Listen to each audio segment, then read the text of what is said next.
wà lórí justice for Timothy ní tiwa o ibẹ̀ náà la sì wà ẹjọ́ máa bá n táwa gbé lọ́wọ́ lọ kì í ṣe gbogbo téèyàn bá ń lọ síbì kan tí wọ́n bá fàìn lẹ́wù tó ń dúró tó ń wo bẹ̀ tó ń dúró tó ń wo bẹ̀ kò níbi tó ń lọ ni ṣé tó bá gbájúmọ́ ibi tó ń lọ bẹ̀ yẹn ẹ tí falẹ́wù gan tẹ̀lé yọ mọ̀ wípé táwọn jọ ṣe nìyí so ọ̀rọ̀ Timothy tá a wà lẹ́nu ẹ̀ kì í sí ọ̀rọ̀ ọjà kì í sí ọ̀rọ̀ téèyàn tẹ̀lé máa gbà bí ẹ̀ ń gbàgbá ọtí láti fi ṣe nǹkan kan pé jẹ́ ń gbà bí wọlé jẹ́ ń ṣe lé ìbọyà nǹkan báyìí ó ṣẹlẹ̀ no ń tá a wà after lórí ọ̀rọ̀ yìí ni pé justice or nothing tá a bá ti rí justice kò sọ̀rọ̀ justice adúpẹ́lọ́ gbogbo ẹ̀yin tẹ̀ ń tẹ̀lé wa adúpẹ́lọ́ gbogbo ẹ̀yin tẹ̀ ń ṣe àrẹ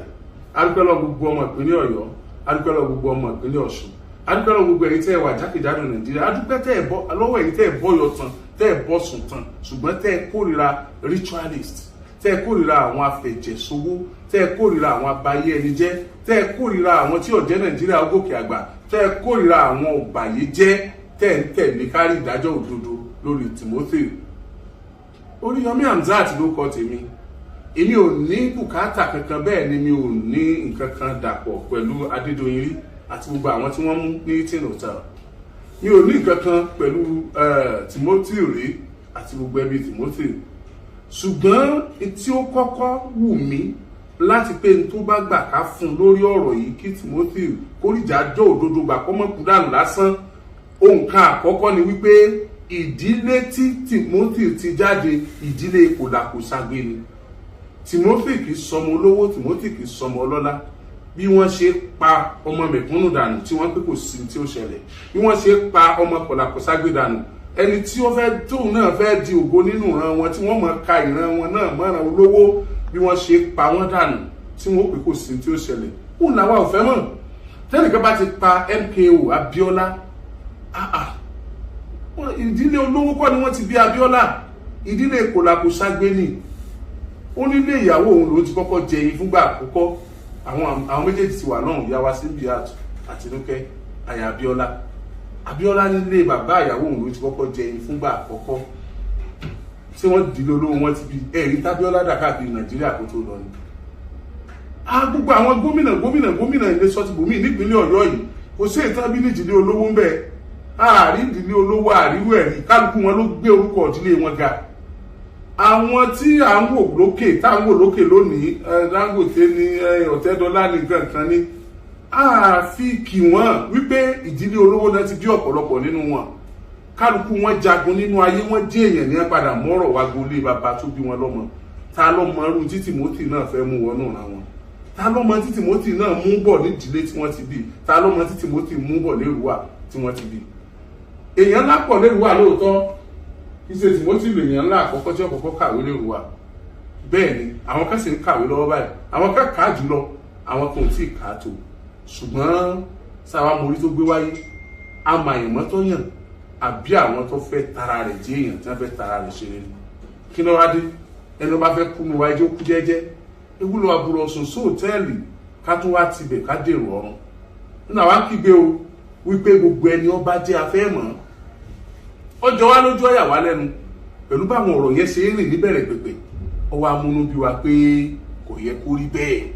láfi ní ká ké gbàjarè fáyé kí àwọn ọlọ́pàá tí wọ́n ń ṣòdodo bíi DCP Dísù tó jẹ́ olórí instant response team kí wọ́n gbọ́ kí IG kí wọ́n gbọ́ àti àwọn èèyàn rẹ̀ tí wọ́n wà nínú ọlọ́pàá tí wọ́n já bí amọ̀ tán náà fẹ́ fojú sunkún ọmọ kí wọ́n bá wa gbé ìgbésẹ̀ lórí ẹ̀ ńlọ́fà o tá a fi fa ọ̀rọ̀ ọ̀hún tá pé lówè tó fẹ́ láronú tó di pa búlọ̀kì ààrẹ ni lórí Facebook àti lórí gbogbo ayélujára tí kálukú ń lò tọ́ bó tún kì í káàbọ̀ lónìí o ẹjẹ́ àjọmọ́ ká lọ mo láǹfààní láti gbélé ìsìn létí gẹ́gẹ́ bí mo ṣe sọ fún yín kó lè máa pẹ́ díẹ̀ láti máa rí mi wò lórí Facebook nítorí ìgbìyànjú láabi tí wọ́n ń ṣe káyọ́ mọ́ bá gbọ́ bí ọ̀rọ̀ kù sí kí wọ́n lè mọ́ bá máa tẹ̀lé wa ká lọ mo ṣe ní ẹjọ́ ìmí ní Oríyọmí Hamzat Rescue Mission lórí YouTube kẹ́ subscribe tàbí Oríyọmí Hamzat Official lórí Instagram ká lè mọ̀ ọjọ́ kó mọ́ra wọn lọ mo ti ní lẹ́gbẹ̀ẹ́ mi lónìí ṣé lóòótọ́ ni wọ́n àtàkì ẹ̀gbọ́n Timothy Gbadé tó ní ọ̀pọ̀lọpọ̀ evidences lọ́wọ́ let me put it that way tó ní àwọn ẹ̀rí tó gáyàtà lọ́wọ́ ṣé lóòótọ́ ni wọ́n fẹ́ pa nílùú Èrúwà ṣé lóòótọ́ lọ́lọ́pàá àtàwọn àmọ̀tẹ́kùn dóòlà ẹ̀mí rẹ̀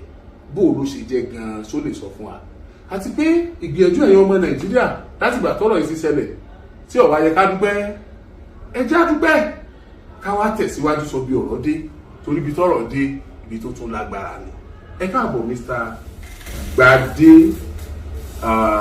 Adéoyè Adégòkè ẹ káàbọ̀ sá. Mo dúpẹ́ púpọ̀ ní ọwọ́ Ọlọ́run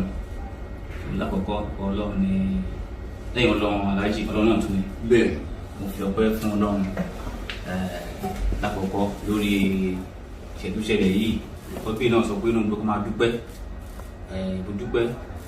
mo dúpẹ́ so kí n tó bẹ̀rẹ̀ ọ̀rọ̀ mi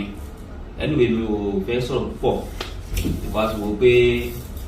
lọ́ọ̀yà wa kó take over and then àwọn ọlọ́pàá ẹni tó wá fẹ́ sọ kọ́ máa sọ but I still have to come láti dúpẹ́ lọ́wọ́ Ọlọ́run ọba alákọ̀ọ́kọ́ lẹ́ẹ̀kejì bí rẹ̀ ká dúpẹ́ ní ọwọ́ Alhaji wa Oríyọmí Òkìkíọlá Hamzat so mo dúpẹ́ púpọ̀ lọ́wọ́ yín máa bọ́ra síbẹ̀ mo dúpẹ́ lọ́wọ́ gbogbo ọmọ Nàìjíríà nílé àti ní òkè òkun fún àdúró tí yín ìgbà tí ìṣẹ̀lẹ̀ ti ṣẹlẹ̀ ẹ náwó ẹ nọ́ra ẹ tó fún wa lówó tó náwó àdúrà yín kọ́ ìgbìyànjú yín kọ́ lórí pé àríkèsí iṣẹ́ what we want is justice gbogbo alájọ ń fọ́sọ́ pé justice ìdájọ́ òdodo kó jọba kó fara hàn àdúpẹ́ púpọ̀ lọ́wọ́ yín náà ìdí pàtàkì bó ṣe wá nìyẹn pé kí n dúpẹ́ púpọ̀ lọ́wọ́ gbogbo Nàìjíríà lọ́kùnrin lóbìnrin lọ́mọdé lágbàlagbà tí ẹ fi àyè sílẹ̀ tí ẹ dẹ̀ ń gbàdúrà fún wa ẹ tún inú owó inú kò sí ẹ tún sẹ́ǹtì sí wa sọ ọpẹ́ ni o àdúpẹ́ pọ̀ lọ́wọ́ yín àtàbáyé ká máa bẹ̀rẹ̀ dúpẹ́ yẹn mo lè dúpẹ́ tán àdúpẹ́ so láìkọ̀ọ́kọ́ nígbà mo ṣe dúpẹ́ tán mo dúpẹ́ ní ọwọ́ Ọlọ́run ní ẹ̀kan sí pé ní ọjọ́ sáàwì tó kọjá ẹ̀ but ara sán atẹ́gúndẹ̀ fẹ́ ìdíjẹ́ tó jà bẹ́ẹ̀ mo dúpẹ́ lọ́wọ́ Ọlọ́run ọba pé kò gbé mi lọ àtẹ̀dẹ́ ni mo jáde fúnra mi pé kí n lọ àwọn tí màá ti fi sẹ́nu pẹ̀lú ìyàwó nílé mo ṣáà ń lọ làwọn pápá kan lẹ́gbẹ̀ẹ́ wọn kò Gbadé wọn lè dárúkọ mi ẹni tó lè dárúkọ mi náà lú mi àti ìṣẹ́ tó mọ̀ mi ni ọ̀pọ̀lọpọ̀ mọ́ dárúkọ mi báyìí tó máa tún mi náà àwọn ọ̀rẹ́ mi tó máa tún ọmọ kíra wa náà lò pé àwọn tó fẹ́ ṣe nǹkan bí sí mi ni wọ́n dẹ̀ pààkì mọ́tò Camry ọ̀rọ̀ kọ̀ọ̀kan tinted wọ́n dẹ̀ dúró ẹlú ẹ̀kálẹ̀ wọ́n dẹ̀ wá dáa wọ́n bá sílẹ̀kùn àyọ̀ Gbadé náà ni like particular guy inú mọ́tò yẹn tó jókòó sẹ́gbẹ̀ẹ́ lọ yẹn wọ́n á sọ pé òun náà ni tí wọ́n àwọn òkúńgbọ́ wáyé wọ́n yá ẹ́ńtà wọlé kí ẹ́ńtà sí wọlé síbò mo fa àbíkú ta mo méré àwọn tó àdúgbò náà try àtúnkà tó fọ̀ ọlọ́pàá ti dé DP Èrúwà mo dúpẹ́ lọ́wọ́ wọn àná wọn dé báyìí kò tó 2 minutes tí àwọn ọlọ́pàá yẹn dé làmọ́tẹ́kùn náà dé kọ̀mándà àmọ́tẹ́kùn ní Èrúwà pẹ̀lú àwọn ikọ̀ àwọn bá wá báwo ní wọ́n gbà àwọn níbi náà gbà náà gbáyà wọn so wọ́n ṣáà trace wọn lọ wọ́n lé wọn lọ àdúgbò Ọlọ́run pé wọn ò èrò tí wọ́n ní níbi sí mi sáyé mi kò wá sí mu ṣe ẹ pàbúrò mi sítorí pé ẹ pàbúrò mi mo dẹ̀ wà ní Ifẹ̀ Òṣogbo Séjìgbò fún investigation àtàwọn ọlọ́pàá yẹn ẹ fẹ́ fà mí lóhun níbi ìgbowó tí olúwa pè fún kẹ tún wá bá mi gbà mú wa lóhun ẹ fún mi lówó kí ní price mi kí n gbowó lórí ẹ̀mí àbúrò mi for God's sake ṣé tí ẹ bá jẹ́ èèyàn ṣé ẹ lè jẹ́ èèyàn ni mo dẹ̀ deny pé mi owó bá wọn fẹ́ gbà are you stupid I don't send this letter to me and the lawyer confirm to me pé okay wa my brother what do you think we can do to this issue ó ní ẹ̀dá àti wà tó ń ṣe wá láti Ifẹ̀ wá sí Òṣogbo pé kó wá bá mi fún ni okay the only thing tí mo padà ṣe ni pé ìbánilẹ̀ àti make arrest àwọn ọmọ bíi 6 okay go inside the cell go and talk to them I mean your people there to tell you where my brother is. So at that time àti ìrókò Aláàjì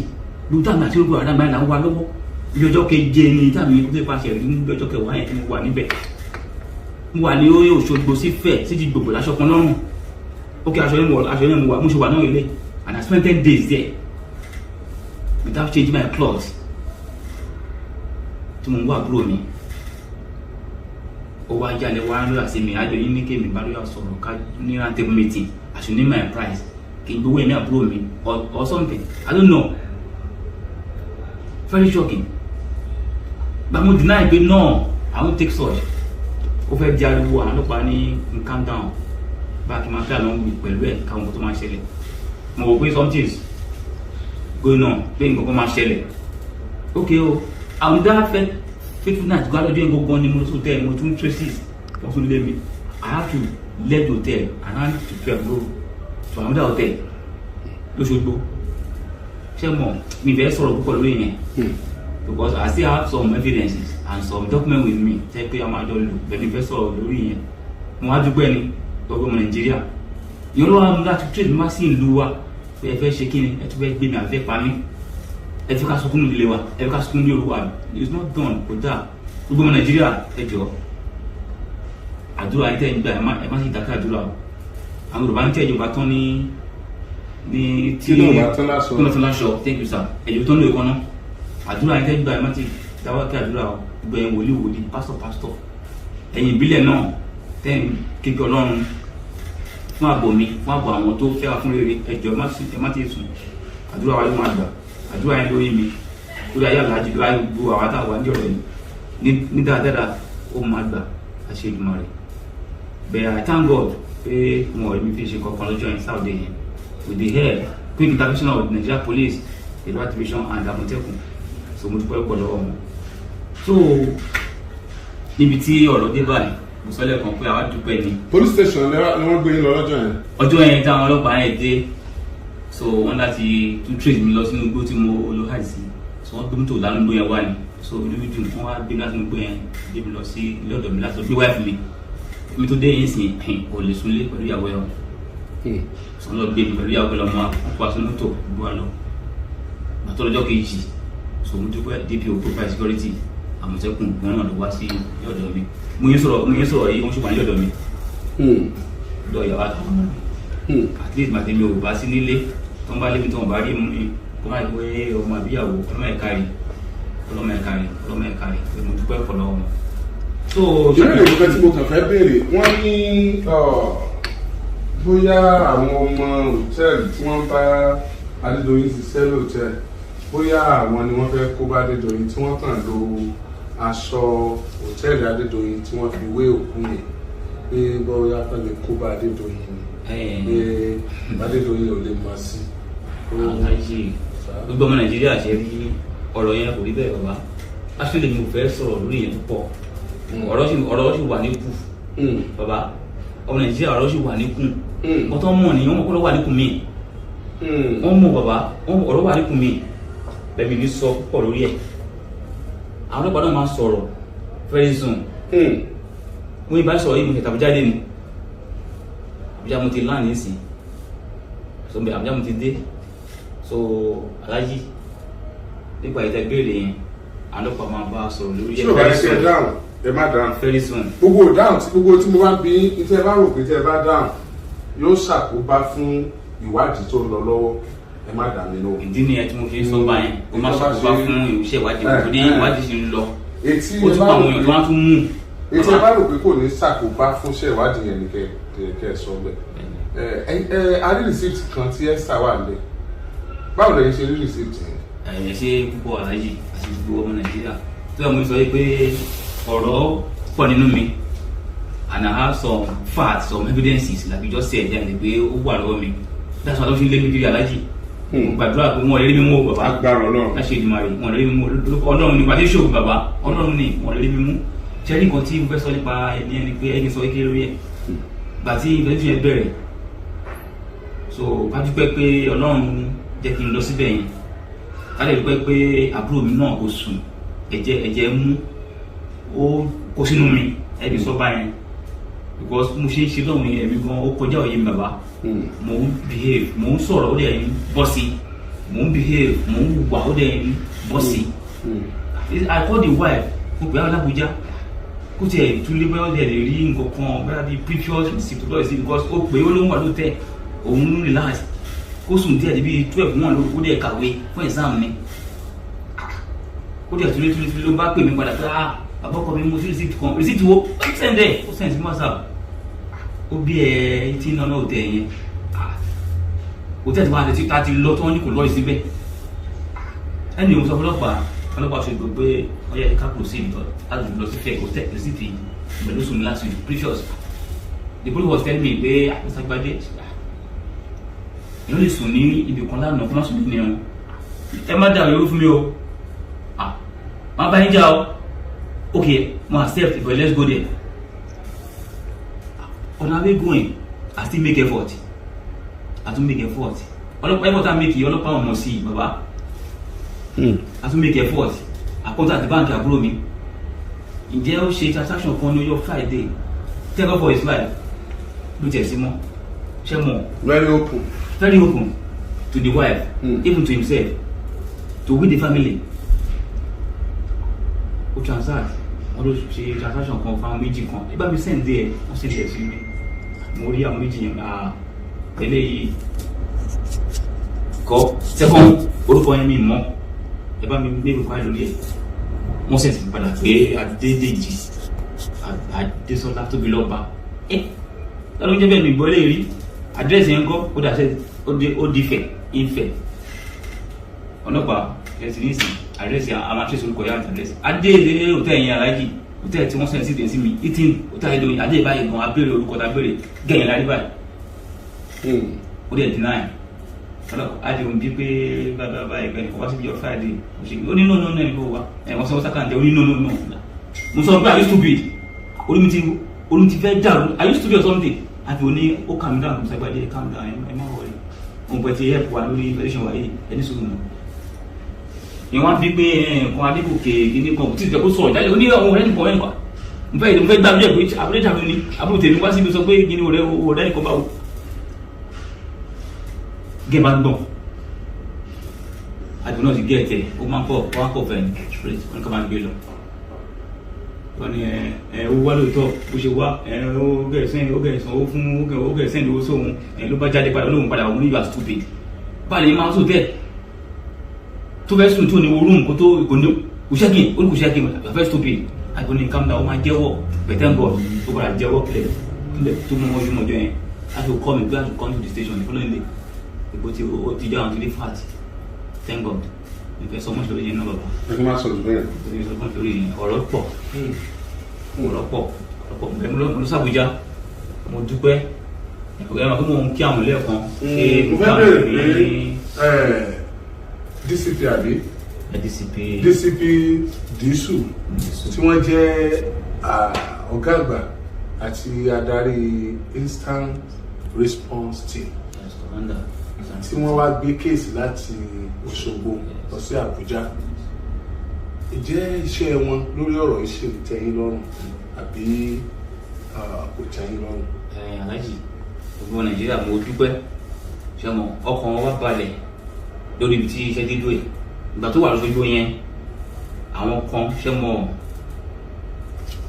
ó dàbí ọwọ́ wa ní our fingers are not equal that's how we human beings is include the police they are not equal wọ́n yàtọ̀ síra wọn àwọn wà tó fẹ́ dọwọ́ lóṣogbo nínú àwọn tó fi gbẹ̀yìn tó fẹ́ compromise but thank God pé àwọn ìlọsùn ló sìn ó ti sọ̀rọ̀ yìí tó kí ó lọ sí Àbújá mo kí Commander Tuki Disu DCP okay. So mo kí wọn pẹ̀lú IPO pẹ̀lú àwọn officers wọn tí wọ́n ń ṣàpàtẹ́rù organization yìí máa fi bẹ̀rẹ̀ iṣẹ́ wọn dá ìfà náà ṣe mú arákùnbalẹ̀ pé a sọ láàrọ̀ yìí nípa sọ like 3-4 times lẹ́nìí wọ́n fọ arákùnbalẹ̀ pé kò ní sí problem tó dẹ̀ mi ò fẹ́ mo recommend effort wọn ni mi fẹ́ sọ̀rọ̀ lórí ẹ̀ because iṣẹ́ ń lọ lórí ẹ̀ so mo ṣe ti Àbújá dé lórí issue ẹ̀ náà ni. So far so good ẹ wà comfortable pẹ̀lú ìṣọwọ́ṣiṣẹ́ wọn. like seriously for now baba gbogbo ẹbí àwa comfortable pẹ̀lú ojú tí kéèsì dé dúró lọ́dọ̀ àwọn ọlọ́pàá l'Àbújá yẹn because wọ́n wà sincere with it wọ́n dẹ̀ ń carry our known and wọ́n dẹ̀ ń follow ẹ̀. kájẹ́ pé gbogbo ọmọ Nàìjíríà náà ló wà comfortable nìyẹn tí ẹ bá ti wà comfortable pẹ̀lú ìṣọwọ́ṣiṣẹ́ wọn ìgbà tẹ́tẹ́ tó máa parí ẹ̀ ni wọ́n wà sincere. wọ́n sincere tó ń bá wà sincere alájì. I know you will tell us. I will tell you wọn lè pa mí kò sí nǹkan tó máa ṣe ìtọ́lọ́run nímọ̀ sí bàbá tọ́lọ́pọ̀ bá sincere I will tell the whole world pé DCP Disu nǹkan báyìí ló ń ṣe o I will tell the whole world but àwọn ọlọ́pàá òṣùgbọ́n ṣe wèrè be sincere let me just use that word fún wọn táwọn ṣe wèrè nù wọn